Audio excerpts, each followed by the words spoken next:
दीमक की रानी जब तंदुरुस्त होती है और ठीक तरह से अंडे देती है, तब उसकी सेवा में कई सारे वर्कर दीमक जुटे रहते हैं। लेकिन जैसे ही दीमक रानी अंडे देना बंद करती है, तो वर्कर दीमक उसको खाना देना बंद कर देते हैं और उसको भूखा ही मार दिया जाता है। लेकिन ऐसा क्यों? जिस रानी ने सबको जीवन दिया, उस रानी को मौत की सजा क्यों दी जाती है? चलिए दीमक की दुनिया की यह अद्भुत बात को जानते हैं, जो आपको बेहद रोचक लगेगी। बात कुछ यहां से शुरू होती है कि दीमक की कॉलोनी में एक रानी दीमक होती है, जिसका कद मोटा और भद्दा होता है। यह रानी की लंबाई 2 इंच से भी ज्यादा होती है और रानी एक विशेष कमरे में ही रहती है, जो बड़ा और गोल होता है। फिर भी यह रानी दीमक पूरी कॉलोनी की मां होती है और सब दीमक उसकी दिन रात सेवा करते रहते हैं। आमतौर पर कॉलोनी की दूसरी दीमक 1 से 2 साल तक जीवित रहती है, जबकि रानी दीमक आमतौर पर 15 से 20 साल तक जीवित रहती है और उसका सिर्फ एक ही उद्देश्य होता है, दिन रात अंडे देना।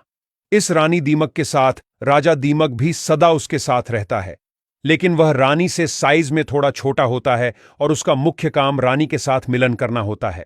रानी दीमक का काम सिर्फ अंडे देने का होता है। वैज्ञानिक संशोधन से पता चला है कि वह 1 मिनट में 60 अंडे देती है, मतलब कि एक दिन के 86,000 अंडे देती है। जरा सोचिए, पूरे 15 साल के दौरान यह रानी कितने अंडे देती होगी। रानी दीमक के दिए हुए अंडों को वर्कर दीमक साफ करती है और दूसरे कमरे में जाकर रख देती है। यह कमरा खास अंडों के लिए ही बना होता है और अंडों से बच्चे बाहर आने में 30 दिन से लेकर 90 दिनों तक का समय लग सकता है। क्या आपको पता है, रानी दीमक का मुंह इतना छोटा होता है कि ठीक से दिखता भी नहीं, और रानी दीमक खुद से खाना तक नहीं खा सकती। कभी कभी रानी दीमक को खाना भी उसकी सेविकाएं खिलाती है और सेविकाओं हर वक्त रानी दीमक की सेवा में ही लगी रहती है। वह रानी को खाना खिलाती है, उसकी मालिश करती है और रानी दीमक की सब जरूरियातों का ख्याल रखती है। दीमक के बच्चे जब अंडों से बाहर आते हैं, तब उसे निम्फ्स कहा जाता है।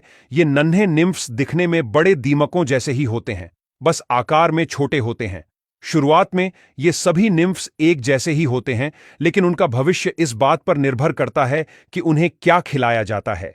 यह निम्फ्स अपने खुराक के हिसाब से वह रानी, राजा, वर्कर या सैनिक दीमक बनते हैं।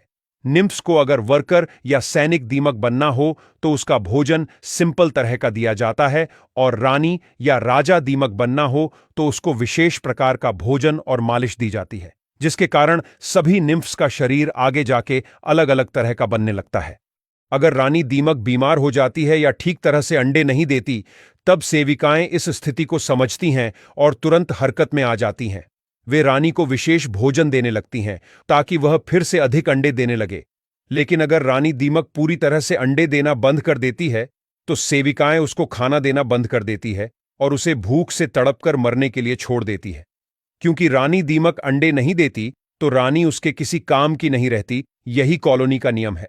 फिर कॉलोनी में से एक और तंदुरुस्त दीमक को चुनकर उसको विशेष भोजन देने लगते हैं, जिससे वह रानी बने और अंडे देने की प्रक्रिया फिर से शुरू हो सके।